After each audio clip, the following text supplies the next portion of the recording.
It's happening again, and some people wonder if it ever really stopped. But the gold rush is in effect. We'll talk about it in this video as we explore.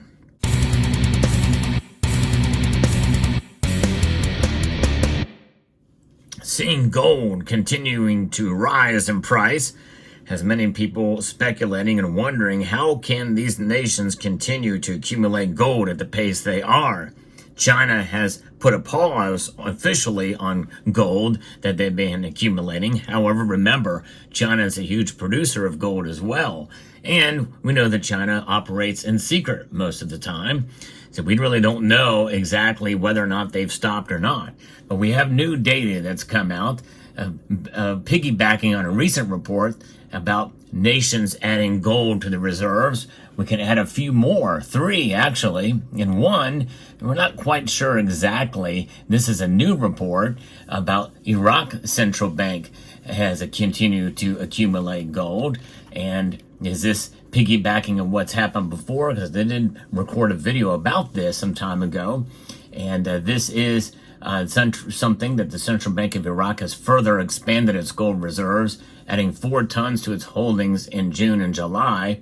It brings the Central Bank of Iraq's total gold purchases for the year to 10 tons, lifting its overall gold reserves to 153 tons. It did move them up in the rankings as well, too. So this very well could have been them. We don't have any data that's come from August or September yet for Iraq. But so sometimes some of these headlines pop in the news again and to see what's happening with some of these central banks. But what we do know here is what the Czech Central Bank has done. And the other 2 nations I'm going to talk about are not Eastern nations, and they're not a part of the BRICS. And so this just goes to show you that indeed gold is important for any nation and every nation, no matter what your standing is. You know, the dollar's dominance is something that is being chipped away.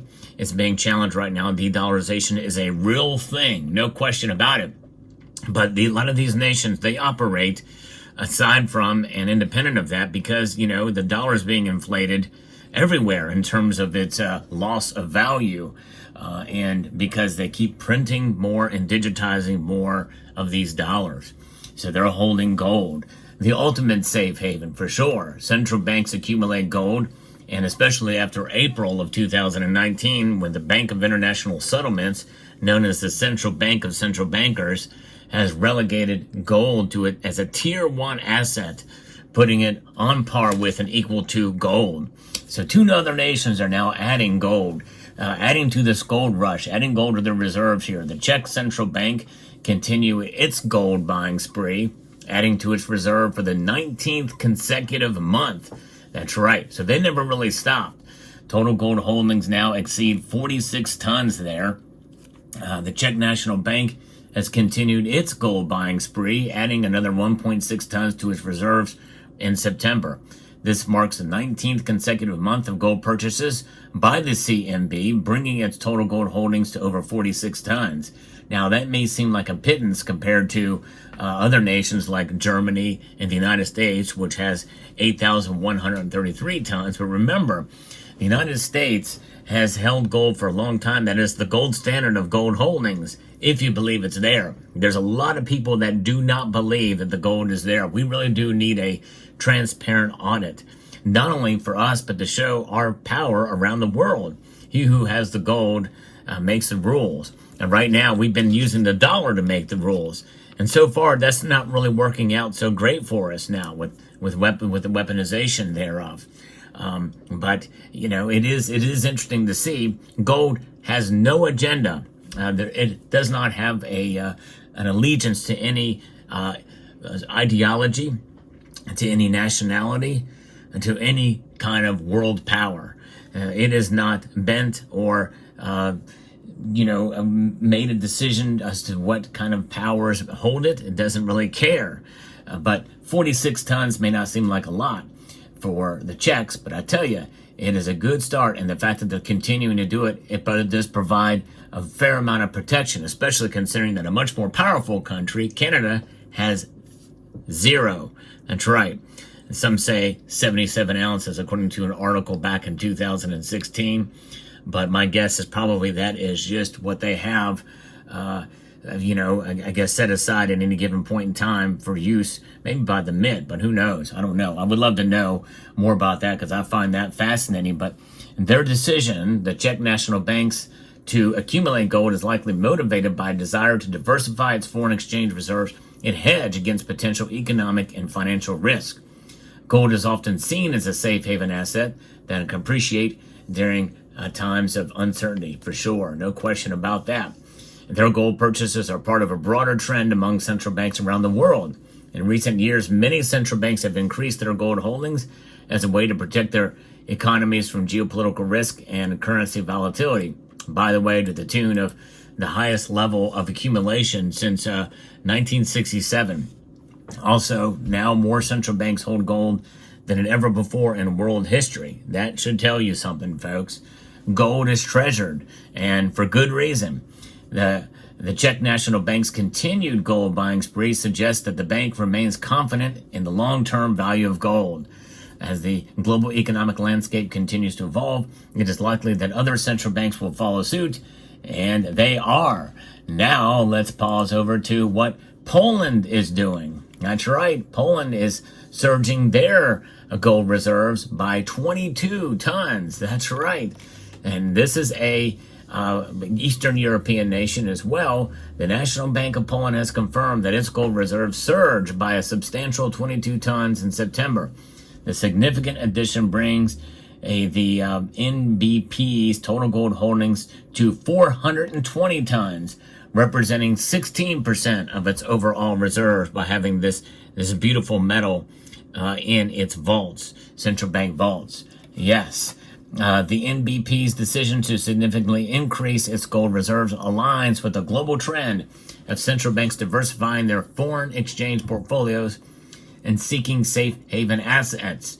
Gold has long been considered a valuable hedge against inflation, economic uncertainty, and geopolitical risks. By acquiring more gold, the National Bank of Poland is bolstering its financial resilience and protecting the Polish economy from potential shocks. Gold's physical nature and its historic track record as a store of value make it an attractive asset for central banks. The NBP's move to increase its gold reserves comes at a time when global economic conditions are uncertain. Rising inflation, geopolitical tensions, and the ongoing war in Ukraine have created a climate of uncertainty that has driven demand for gold. Do you notice a pattern here, folks? Yes, indeed. All of the same arguments for holding gold, that the reason why central banks do it, well, there's something that is very personal to you and me, but we'll get to that in a moment. The NBP's gold holdings now stands at a significant level, placing Poland among the countries with the largest gold reserves in the world. The strategic decision reflects the NBP's commitment to safeguarding the Polish economy and ensuring its long-term financial stability. And you know, Poland is not known as a power broker among the League of Nations around the world, but I tell you what, their standing very well may increase as gold becomes more and more recognized and as a value proposition. Now think about the reasons why these central banks hold gold. It's almost very much consistent throughout the reason to hold gold. And that's the exact same reason why you and I should hold gold, to diversify our asset holdings as well. You've heard me say time and time again, be your own central bank. That's right. It's precisely why gold is treasured as to explain its worth and its value proposition. Compared to any other asset out there, gold has stood the test of time. It is the most stable store of value of any precious metal on the planet. And by the way, I'm saying that as a big fan of silver too, but silver has a dual role. And its consumption prospect is actually kind of works against it in some regard in terms of that proposition. But regardless, gold is something that you should diversify in your portfolio. That is something I'm recommending strongly, including the silver stackers. Now notice, when you say diversify, that does not mean going all in on gold. I would never recommend that. And you should not go all in on any asset class or any investment or any hedge. There's plenty of other ways to diversify yourselves too. But it is a good idea to have at least some gold in your portfolio. Even if you're heavily weighted on silver and see the potential that silver has, and make no mistake, it does have great potential. But central banks, they do not store silver. There's no central bank in the world that does it, including Russia, as what I understand from what I've read. I did a video about what Russia's doing and accumulating more assets as a strategic, but not in their central bank. Central banks hold gold for that very, very reason alone. But it is a good idea to diversify. Many nations are doing that in other areas with other assets and the like. Nothing wrong with that. But gold, I think, should be an integral part of your strategy for diversification, even with the prices as high as they are now, even with the potential that it could be, at least for now, overvalued considering what's happening in the world today and what central banks are doing. That is part of what has driven gold's price up so much. So keep that in mind. So let me know what your thoughts are about this video. Gold rush is still on. I'd like to extend a multitude of gratitude to each and every one of you for taking the time to watch. And I want to encourage you to please rate, share, comment, and subscribe.